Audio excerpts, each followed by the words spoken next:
Arafat Rahman cocoa যদি আজকে বেঁচে থাকতো, আজকে ক্রীড়াঙ্গনে বিশেষ করে ক্রীড়াঙ্গনে আজকের যে অবস্থা, ফুটবল হোক ক্রিকেট হোক, এই অবস্থা থাকতো না, এটা আরও অনেক উন্নত শিখরে যেত। জিয়া পরিবারের উপর মানুষের আস্থা আছে, বিশ্বাস আছে। হাই প্রোফাইল ইউনিট করে তিনি ক্রিকেটকে কীভাবে এগিয়ে নিয়ে যাওয়ায় এবং তার ফলশ্রুতিতে সাকিব, মুশফিক, তামিমদের মতো প্লেয়াররা সেখানে জন্ম হয়েছে।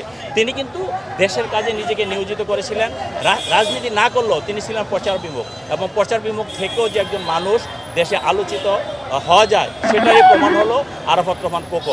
এবং আপনারা দেখেছেন এই রাষ্ট্রকে কিভাবে মানুষের কাছে পরিণত করিয়ে যাওয়া যায়, সেটাই তার মূল লক্ষ্য ছিল।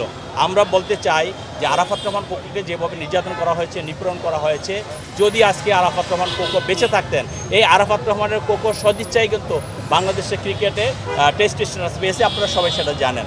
তা আমরা বলতে চাই যে এই জিয়া পরিবারের একজন কর্মীকে, জিয়া পরিবারের একজন নেতাকে কিভাবে হত্যা করা যায়, কিভাবে ধ্বংস করা যায়, তার পূর্ব পরিকল্পনা ছিল তৎকালীন সময়ে যে 111 সরকার ছিল, তার সহযোগী ছিল খুনি হাসিনা, আজকে ফেসিবাদী হাসিনা। সেই ফেসিবাদী হাসিনা যখন আমাদেরকে এই দেশে রাজনীতি করতে দেয়নি, এই দেশ থেকে বিতাড়িত করেছে, তখন তিনি মালয়েশিয়ায় গিয়েছেন এবং কত দুঃখ কষ্ট নিয়ে তিনি মালয়েশিয়াতে 2015 সনে 24শে জানুয়ারি তিনি মৃত্যুবরণ করেছেন। এবং আপনারা দেখেছেন কি অন্যায়টা করা হয়েছে সেখানে। একজনের লাশ আসবে, সেই লাশকেও তারা জানাজা করতে দিবে না। তৎকালীন সময় আমাদের দেশনেত্রী বেগম খালেদা জিয়া আন্দোলন চলমান ছিল, দেশনেত্রী বেগম খালেদা জিয়া যে বাসা থেকে বের হইতে না পারে, বালির ট্রাক দিয়ে তাকে অবরুদ্ধ করা হয়েছিল। এবং তার পরবর্তী কোকো ভাইয়ের মৃত্যুকে ঘটনা করে কি নাটক তারা সাজিয়েছে। এই খুনি হাসিনা তখন আমাদের অফিসে এসেছে, বিএনপির দেশনেত্রী বেগম খালেদা জিয়ার অফিসে এসেছে, কিন্তু দেশনেত্রী বেগম খালেদা জিয়া তখন অসুস্থ, সেটা জেনে সে ইচ্ছা করে সেখানে এসেছিল যাতে তিনি মানুষের কাছে একটা বাহাবা পায়। কিন্তু এদেশের মানুষ কিন্তু এত বোকা না, এদেশের মানুষ বোঝে যে তুমি নিজে হত্যা করেছ, হত্যাকারী আবার সহানুভূতির জন্য গিয়েছো, কিন্তু তোমার সেটা উদ্দেশ্য ছিল না, তোমার উদ্দেশ্য ছিল দেশবাসীকে কাছে বাহাবা নেওয়া। কাজেই সেটা মানুষ দেখেছে এবং তার বিচার কিন্তু দীর্ঘদিন ধরে এই যে পুঞ্জীবিত ক্ষোভ এবং আরাফাত রহমান কোকো যে কী পরিমাণে জনপ্রিয় ছিল, সেখানে বাইতুল মুকাররম যখন তার জানাজা করতে দিবে না, সেই জানাজায় গিয়ে কিন্তু আপনারা দেখেছেন, আপনারা সাংবাদিকরাই প্রচার করেছেন, শহীদ রাষ্ট্রপতি জিয়া রহমানের জানাজা বাংলাদেশের ইতিহাসের সবচেয়ে একটি বিরল ঘটনা এবং সবচেয়ে বড় জানাজা হয়েছিল। তার পরবর্তীতে কিন্তু আরাফাত রহমান কোকোর জানাজা বড় হয়েছিল। তা আমরা বলতে চাই জিয়া পরিবারের উপর মানুষের আস্থা আছে, বিশ্বাস আছে।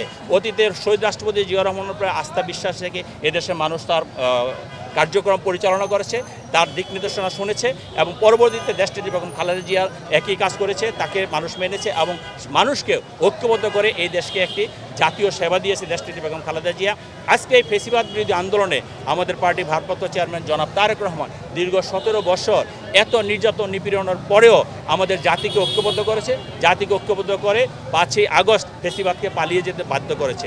আমরা চাই তারেক রহমানের নেতৃত্বে এবং তারেক রহমান চায় তার নেতৃত্বে আগামী দিনে একটি মানবিক বাংলাদেশ গড়বে, যেখানে যেই বাংলাদেশে আরাফাত রহমান কোকোর মতো আর কোনো মানুষের অন্যায়ভাবে জীবন দিতে হবে না, চিকিৎসা থেকে বঞ্চিত হতে হবে না, ফ্যামিলি থেকে বঞ্চিত হবে না।